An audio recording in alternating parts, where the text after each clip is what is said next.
하나님의 편에 서는 것을 뭐 하라고요? 선택해야 합니다. 자, 그러므로 하나님의 자녀들은 어떤 사람입니까? 하나님께로부터 난 자들이죠. 그래서 9절에 보니까 이런 말을 한 거예요. 자, 한번 9절을 한번 읽어볼까요? 함께 읽겠습니다. 하나님께로부터 난 자마다 죄를 짓지 아니하나니 이는 하나님의 씨가 그 속에 거하며 그도 범죄하지 못하는 것은 하나님께로부터 났습니다. 아멘입니다. 아멘. 죄를 짓지 않는 것은 바로 하나님께로부터 난 자들, 바로 하나님의 자녀들은 죄를 짓지 않는다. 정말 우리의 삶과 너무나 이렇게 거리감이 있는 말씀이라 이 말씀이 다 피부로 안 와닿잖아요. 자, 이 말씀을 우리가 깊이 있게 생각해 봐야 합니다. 제가 지난번에도 말씀드렸지만 2장에서 하나님과 동행할 때 성경에서 말하는 이 죄를 끊임없이 요한이 언급하는 것은 죄의 문제가 해결되어진 것이 지지 않은 것이 아니라 우리 안에 남아있는 뭐라고요? 죄의 습관의 문제라고 이야기했잖아요. 그래서 지금까지 내가 평생 동안 살아왔던 습관과 가치관과 이와 같은 삶을 살아갔던 패턴이 나로 하여금 그렇게 자연스럽게 살아가게 만드는 것을 의미합니다.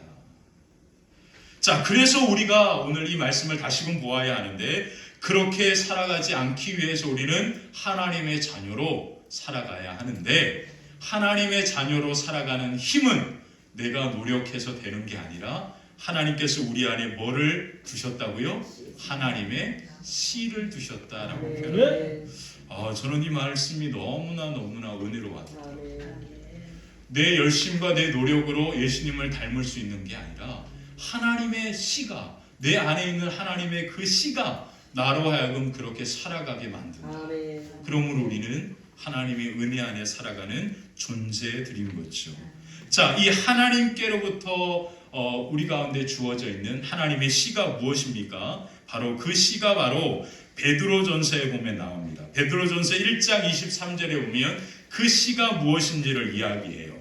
자, 베드로전서 1장 23절 한번 읽어볼까요? 너희가 거듭난 것은 썩어질 씨로 된 것이 아니요 썩지 아니할 씨로 된 것이니 살아있고 항상 있는 하나님의 말씀으로 되었느니라. 아멘. 살아있고 항상 있는 뭐라고요? 하나님의 말씀이라. 아멘이시죠? 그러므로 여러분들의 마음에 항상 뭐가 가득해야 합니까? 하나님의 살아있는 말씀이 가득해야 하는 거죠.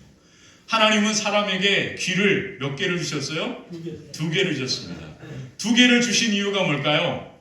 한쪽으로 하나님의 말씀을 듣고 한쪽으로 흘려보내는 게 아니라 한쪽을 막고 뭐예요? 가슴으로 품으라는 뜻입니다. 이 가슴으로 품으라는 의미가 되죠.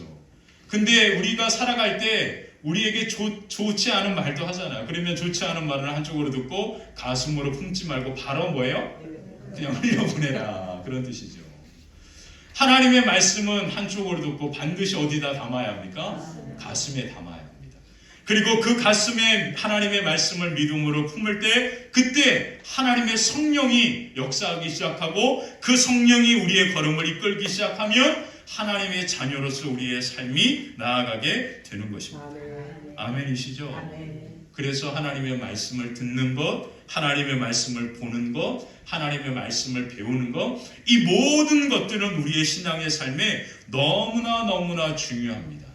자, 그래서 하나님의 말씀을 품고 하나님의 자녀로 살아가는 이것을 우리가 무엇이라고 표현하냐면 하나님의 편에 서는 것을 선택하는 것이죠.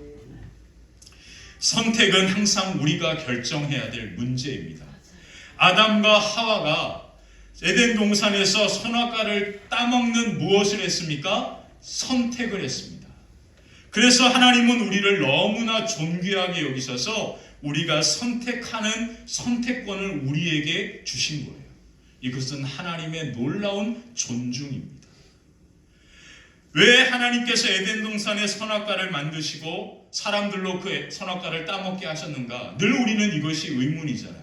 이것은 하나님께서 사람을 얼마나 존중하시는 것인지를 보여주는 겁니다. 하나님께서 하나님의 자녀가 되게 하셨으면 마음대로 우리의 삶을 이끌어 가셔야지 왜 우리가 우리의 삶을 선택하고 걸어가게 하셨는가? 늘 우리는 그것이 의문 아닙니까? 그 선택은 하나님이 우리를 매우 존중하시는 것입니다. 부모님이 우리를 사랑하시면 항상 부모님은 우리의 의견을 뭐 하십니까? 들어주시고 존중해 주시잖아요. 그렇기 때문에 하나님은 우리를 너무나 존중하셔서 바로 우리의 선택을 너무나 귀하게 여기시는 겁니다. 자, 그러므로 우리가 하나님의 편에 서는 것은 우리가 선택해야 하는 것이죠. 아담과 하와가 선악과를 따는 선택을 한 것처럼 오늘 우리가 하나님의 편에 서는 것은 우리가 선택해야 하는 것입니다.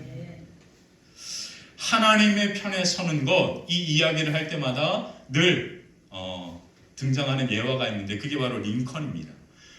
링컨이 등장하는 링컨이 남북전쟁 당시 때 늘 기도로 그 전쟁을 이렇게 했다라는 그런 책의 이야기들도 많이 나오는데요. 이 링컨에 대한 많은 일화들이 있습니다. 근데 이 링컨이 기도하고 나올 때 한 보좌관이 이렇게 묻습니다. 하나님이 이번 전쟁에서 우리의 편이 되어 주시면 좋겠습니다라고 이야기했을 때 링컨이 그 보좌관에게 이런 말을 합니다. 하나님이 누구의 편인지는 중요하지 않습니다. 오늘 지금 우리가 하나님의 편에 서 있는가가 중요한 거죠. 정말로 중요합니다.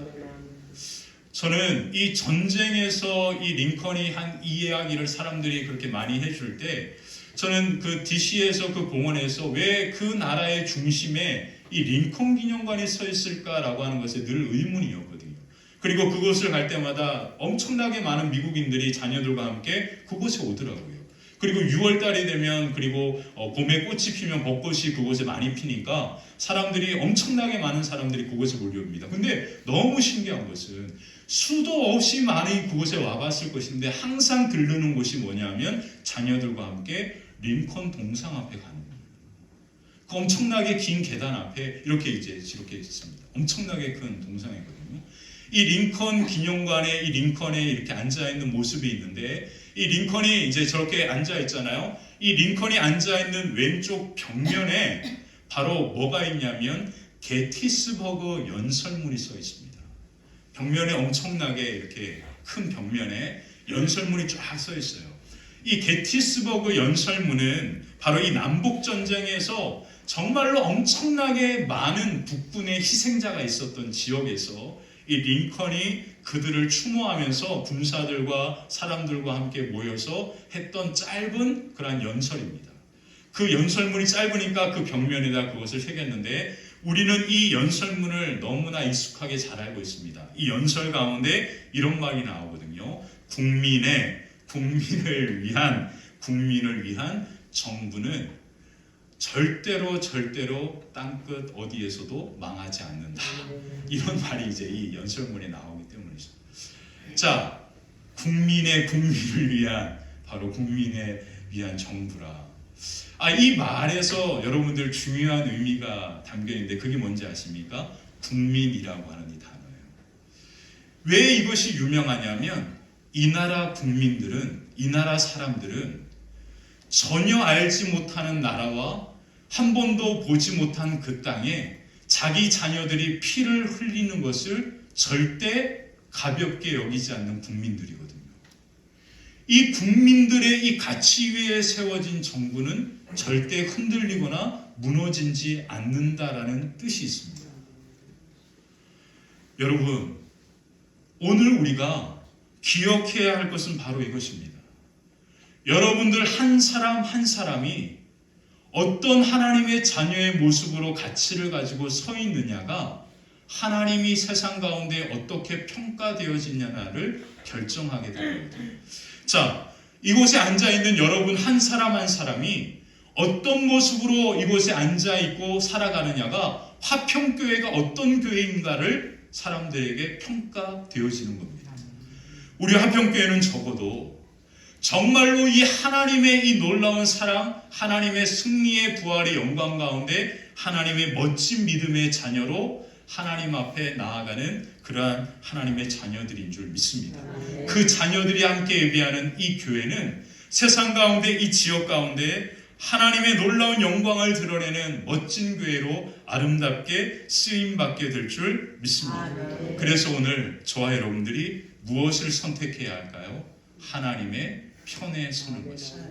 그래서 날마다 여러분들이 하나님의 편에 서는 것을 선택하시고 하나님이 기뻐하시고 좋아하시고 또 하나님이 원하시는 뜻이 무엇인지를 말씀을 통하여 살피시면서 여러분들의 걸음과 삶이 하나님의 자녀의 영광 가운데 살아가는 놀라운 은혜가 가득하게 되시기를 주님의 이름으로 간절히 축원합니다. 그래서 로마서 8장 31절에 사도 바울은 이런 말을 했습니다. 그런즉 이 일에 대하여 우리가 무슨 말하리요?